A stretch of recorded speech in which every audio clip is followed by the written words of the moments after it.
Assalamualaikum warahmatullahi wabarakatuh. Perkenalkan, nama saya Sawa dengan NIM J1045. Di sini saya akan mempresentasikan yaitu analisis perbedaan barang dan jasa sebagai output pada komoditas ikan nila. Tugas ini untuk pengganti TM4.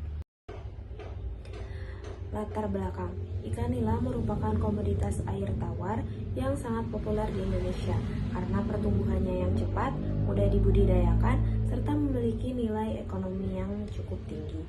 Output agribisnis nila tidak hanya berupa barang, ikan, konsumsi, benih, produk olahan, tetapi juga jasa yaitu pelatihan, penyuluhan, pemasaran, pengiriman, dan teknologi.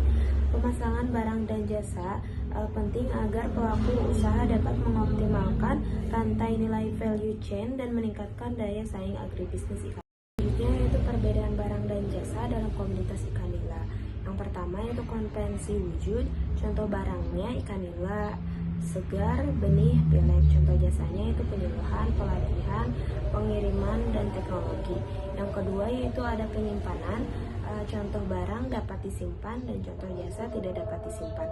Kepemilikan yaitu berpindah ke pembeli. Contoh barangnya, contoh jasanya hanya menerima manfaat. Standarisasi contoh barang, ukuran ikan, kualitas ikan, dan contoh jasa yaitu hanya variatif tergantung penyedia jasa. Yang terakhir yaitu ada interaksi konsumen. Contoh barang yaitu minim dan contoh jasa yaitu tinggi. Barang dan jasa dalam agribisnis ikan nila, yang pertama yaitu ikan konsumsi dengan ukuran 300-500 gram. Yang kedua yaitu benih ukuran 1,5 cm. Yang ketiga yaitu produk olahan seperti pilet, nugget, abon. Yang keempat yaitu pakan, probiotik, sampai sarana produksi. Yang keempat yaitu pengemasan seperti plastik, oksigen, dan vakum. Yang kelima yaitu barang bersifat nyata, bisa disimpan, memiliki nilai jual yang langsung.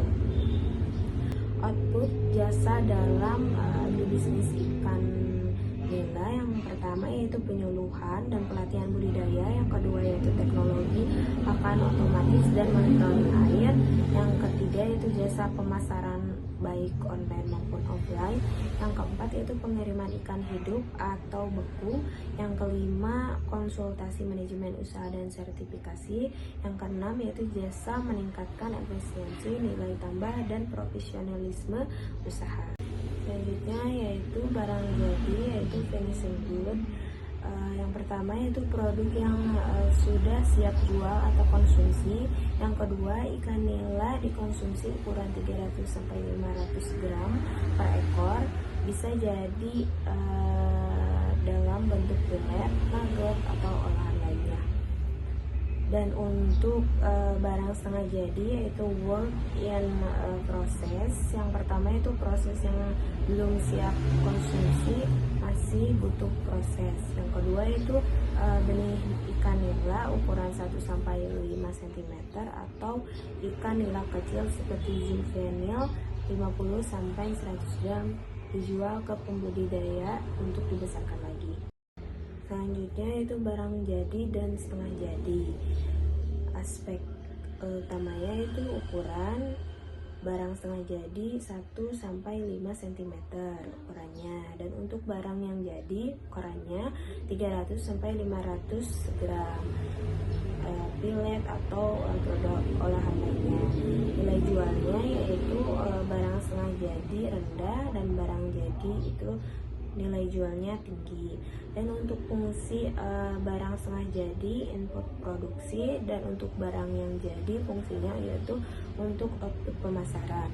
Peran barang setengah jadi yaitu menjaga kesenambungan, dan untuk peran barang jadi yaitu sumber keuntungan utama. Yang selanjutnya yaitu implikasi dalam komoditas ikan nila. Yang pertama yaitu barang setengah jadi atau benih. Yang pertama menjadi input utama dalam rantai produksi. Yang kedua yaitu ketersediaan benih berkualitas, menjaga kelancaran siklus budidaya dan keberlanjutan usaha. Yang ketiga yaitu meningkatkan tingkat keberhasilan pembesaran di tahap selanjutnya. Yang kedua yaitu barang jadi atau ikan konsumsi maupun olahan. Yang pertama yaitu merupakan output akhir yang memberi keuntungan utama. Yang kedua yaitu menentukan daya saing di pasar domestik maupun ekspor.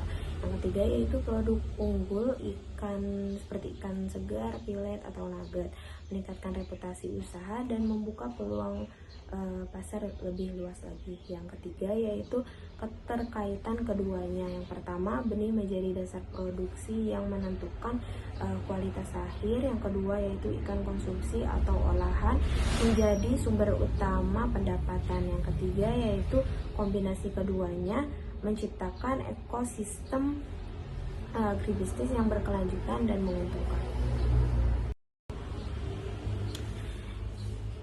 Integrasi produksi dan pengolahan layanan. Yang pertama yaitu produksi, pembenihan, pembesaran, panen. Yang kedua yaitu pengolahan seperti pilet, nugget, abon, dan pengemasan. Yang ketiga yaitu layanan seperti teknologi, pelatihan, pemasaran, pengiriman, integrasi menghasilkan efisiensi biaya dan nilai tambah tinggi dan peluang ekspor. Selanjutnya yaitu ada peluang pengembangan.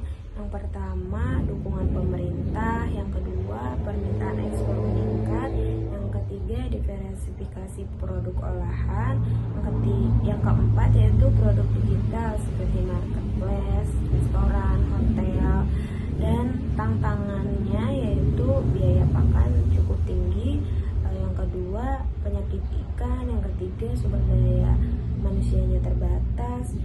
Yang keempat, akses pasarnya belum merata. Yang kelima, solusi seperti inovasi teknologi, kolaborasi antar pelaku agribisnis, atau meningkatkan SDM. Yang selanjutnya yaitu implikasi dalam komunitas ikan nila. Yang pertama yaitu barang setengah jadi atau benih. Yang pertama menjadi input utama dalam rantai produksi. Yang kedua yaitu ketersediaan benih berkualitas, menjaga kelancaran siklus budidaya dan keberlanjutan usaha. Yang ketiga yaitu meningkatkan tingkat keberhasilan pembesaran di tahap selanjutnya. Yang kedua yaitu barang jadi atau ikan konsumsi maupun olahan. Yang pertama yaitu merupakan output akhir yang memberi keuntungan utama. Yang kedua yaitu menentukan daya saing di pasar domestik maupun ekspor. Yang ketiga yaitu produk unggul ikan seperti ikan segar, pilet atau nugget, meningkatkan reputasi usaha dan membuka peluang pasar lebih luas lagi. Yang ketiga yaitu keterkaitan keduanya. Yang pertama benih menjadi dasar produksi yang menentukan kualitas akhir. Yang kedua yaitu ikan konsumsi atau olahan menjadi sumber utama pendapatan. Yang ketiga yaitu kombinasi keduanya menciptakan ekosistem agribisnis yang berkelanjutan dan menguntungkan. Integrasi produksi dan pengolahan layanan. Yang pertama yaitu produksi, pembenihan, pembesaran, panen. Yang kedua yaitu pengolahan seperti pilet, nugget, abon, dan pengemasan. Yang ketiga yaitu layanan seperti teknologi, pelatihan, pemasaran, pengiriman, integrasi menghasilkan efisiensi biaya dan nilai tambah tinggi dan peluang ekspor.